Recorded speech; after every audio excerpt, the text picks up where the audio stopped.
I'd like to continue with the model games for the unusual lines, and it shows that you can also lose with white, so you must be careful what you do.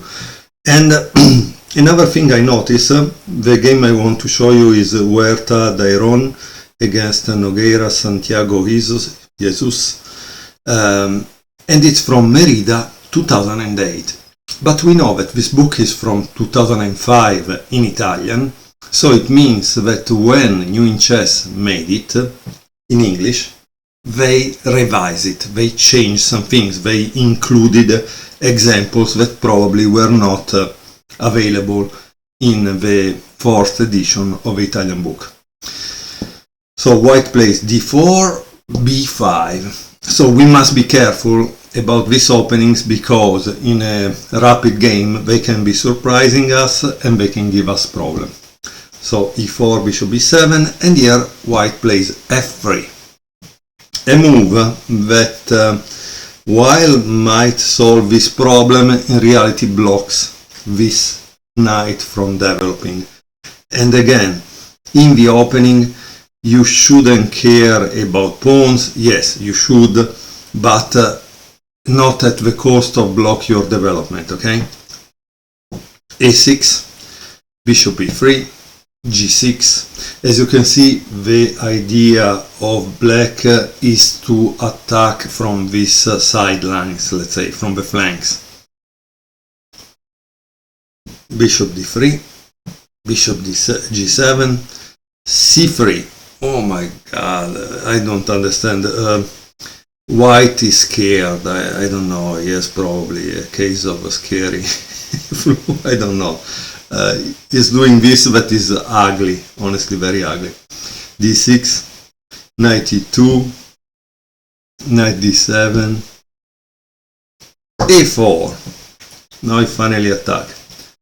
B takes a4, queen takes a4, and knight f6. So why not saying knight g f6 since because this is pin. So since it's pin, it cannot go anywhere. Castle, castle, and knight d2. Now white's formation may seem very solid, but honestly, what is he doing? What is he doing? I don't know. What is attacking? Is attacking which side? He finished the development, but where is he going? I don't know. c5, b4, knight e8. Generally, we don't like to have moves that go back, okay? B takes c5, b takes c5, d takes c5, rook f b1. So white strategy or plan is to attack on the queen side. The problem is that he doesn't have a pawn majority on the queen side, so why is he doing that? 1. 2.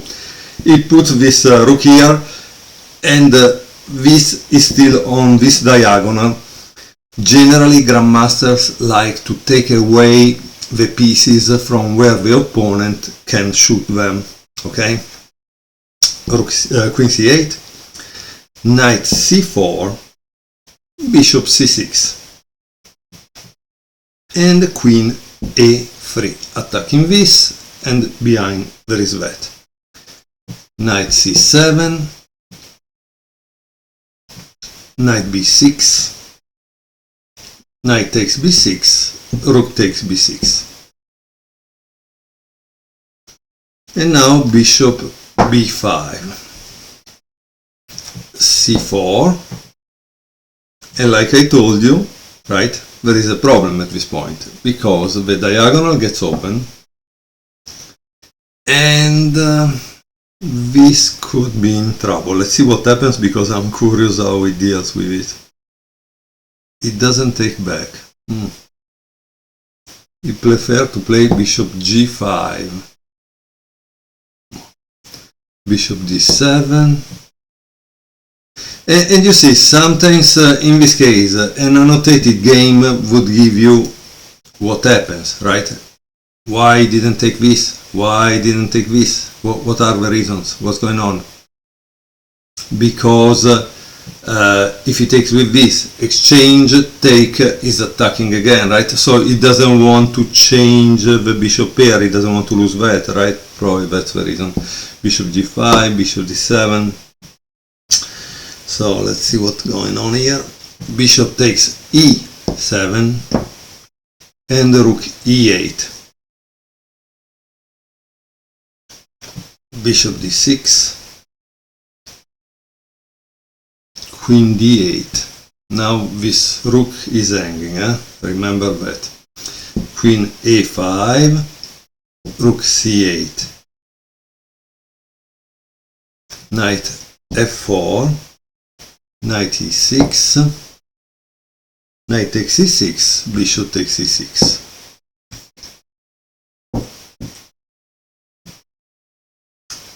c5. Very interesting move. So white push the pass pawn, is attacking this. That seems kind of interesting, I think, right? That seems kind of interesting. At this point I like white's position because he has a pass pawn that is moving. This pass pawn is blocked. So I don't know. Let's see what happens. Bishop h6. f4. This f4 I don't know. Queen h4, queen d2, g5,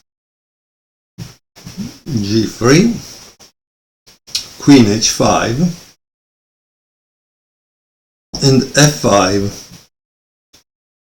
bishop d7, bishop e2 attacking the queen h5, g4 attacking the queen d2, bishop f4, bishop g7. This rook is still in the wrong spot.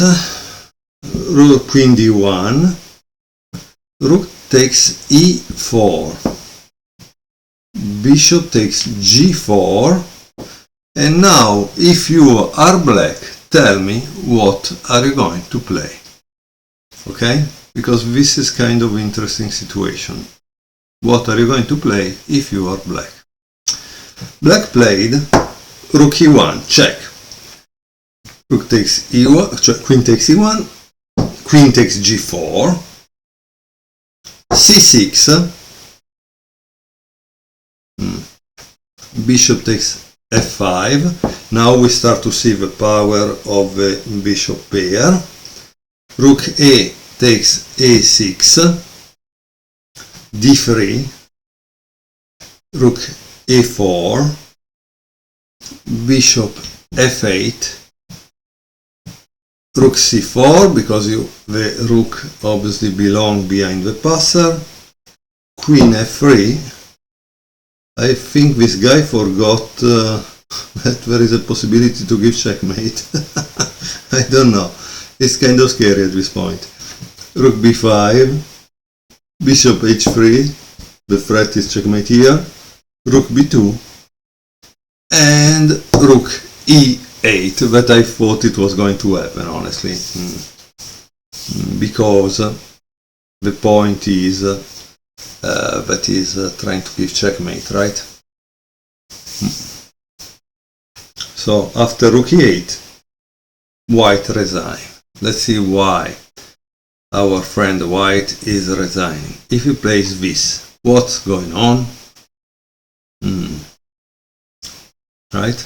What's going on?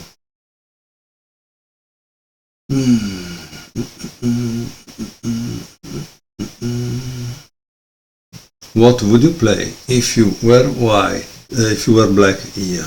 If he plays rook e1, it takes back, so not really good. If he takes with a queen, he can take with a king.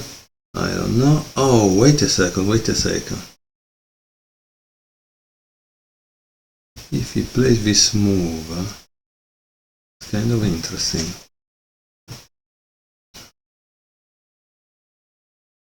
Let's see.